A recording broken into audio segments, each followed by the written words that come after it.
Hi friends, it's Megan. It's Wednesday Devotions, and I have another installment of, I don't know, what do you want to call it? Loving people, relationships, journeying together. I don't know what to call it. It's just something that's really on my heart.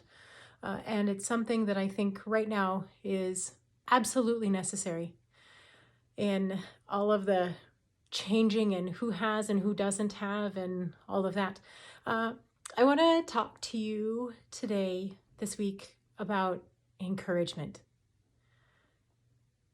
Think back to a time where you were given encouragement just at the right time, the exact time that you needed it. And the words were so appropriate and perfect that it changed your entire outlook. And to be honest with you, I'm going to encourage you to pause the video because I really want you to think about a time that you were encouraged. So I'm going to tell you to pause for a minute and I want you to think about a time. Maybe there's more than once, but pause your video. Stop and think. When were you encouraged? Okay, so now that you've had a chance to think, hopefully, and if you didn't, then you know what, that's fine. I can't tell you what to do. But I hope you did think of a time when you were so encouraged that it changed your outlook. Whether it was your outlook for your day, whether it was your outlook on whatever job you were doing or something, but it changed your outlook. I want to share a story with you, and then I'll tell you. I'll go into a little bit more detail. So when we were living in Washington, our son Austin had a friend who he did a lot of things with. He and Kyle were very close. They had known each other since preschool, and they were very good friends. They were very similar in a lot of things and enjoyed a lot of the same things. Austin learned how to ride a two-wheel bike on his own. And well, not totally on his own, but he had gotten to the point where he knew how to ride a two-wheel bike. He had had help and all of that. We were playing at the kids' school in the big, huge grass area because there was a gigantic grass area in the school the kids attended. And we were with Kyle and his mom and his sister, and our kids were playing and having a wonderful time. And Austin had ridden his bike because it was easier. And Kyle said, I can't figure it out. I've tried and I've tried and I've tried. And I was talking to his mom and she said, really and truly, I know he can do it. It's just, he hasn't gotten to that point. Well, me being the one who wants to make sure somebody has success, I was like, Kyle, hop on the bike. I bet you can do it. So he showed me and we tried a couple times. And then all of a sudden, I was helping him. I'd had a grip on the back of the seat, just like any other parent does, holding the back of the seat. And all of a sudden I let go and Kyle just went. He figured it out. He put it all together and he rode. And then he turned this gigantic circle and rode back.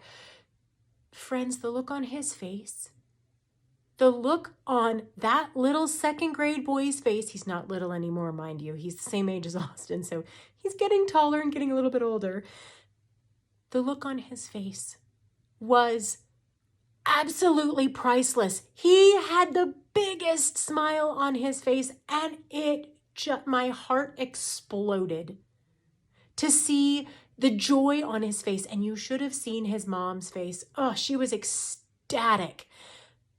And I know that he appreciated it and I know his mom appreciated it, but you know what? I got to be honest. I got more out of watching him celebrate his success than anything. It was, to this day, and that's been a few years ago, to this day, I remember that day perfectly because of the joy that was on his face from the success that he had. See why I wanted you to think of a time? Encouragement goes a long way. Encouragement in relationships goes a long way. When you encourage someone, they are almost always going to do just that little bit more because they feel valued. They feel necessary. Have you ever felt a time on the opposite side where you felt completely unnecessary? Look at the difference between those feelings. Remembering the time where you were greatly encouraged, and then remembering a time when you were anything but encouraged. There's a dramatic difference between those two. Even in our scriptures, most of the time in, I would say probably almost all, if not all, of Paul's letters, he begins his letters with a word of encouragement to whatever community he's writing to, whether he's writing to the Romans, Onesimus, Philemon's owner, or no, I have that backwards. The letter of Philemon. It's just a one-chapter book. Really and truly, you could read it in 5 minutes.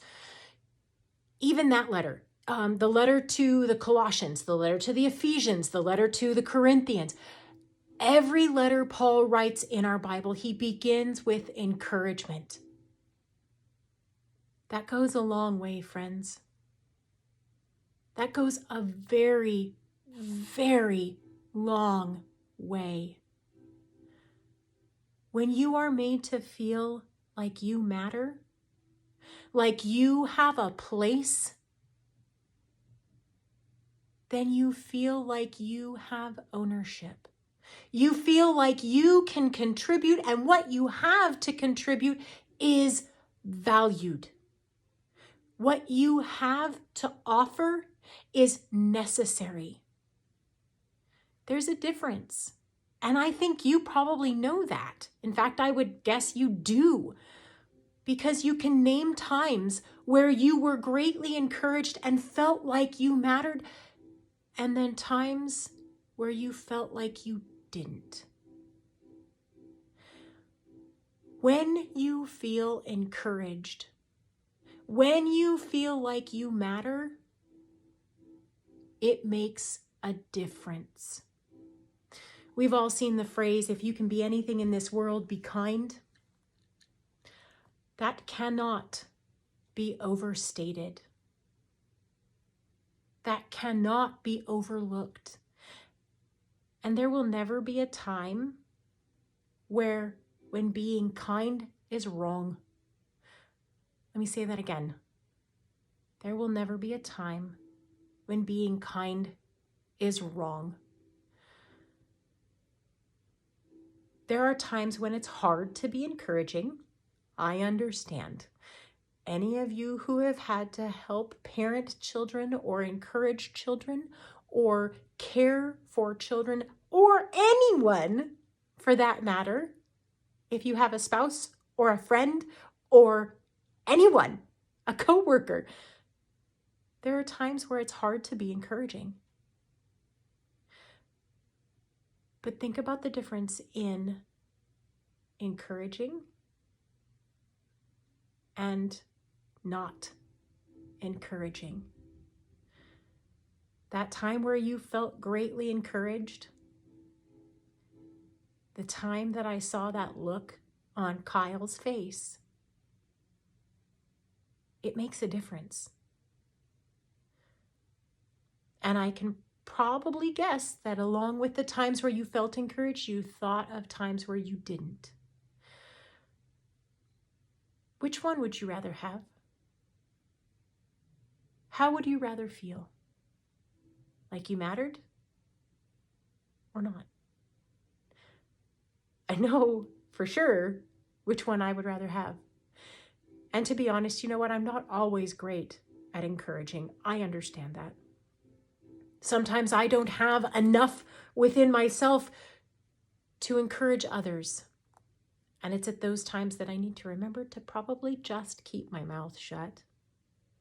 Because usually what I have to say is not going to be helpful.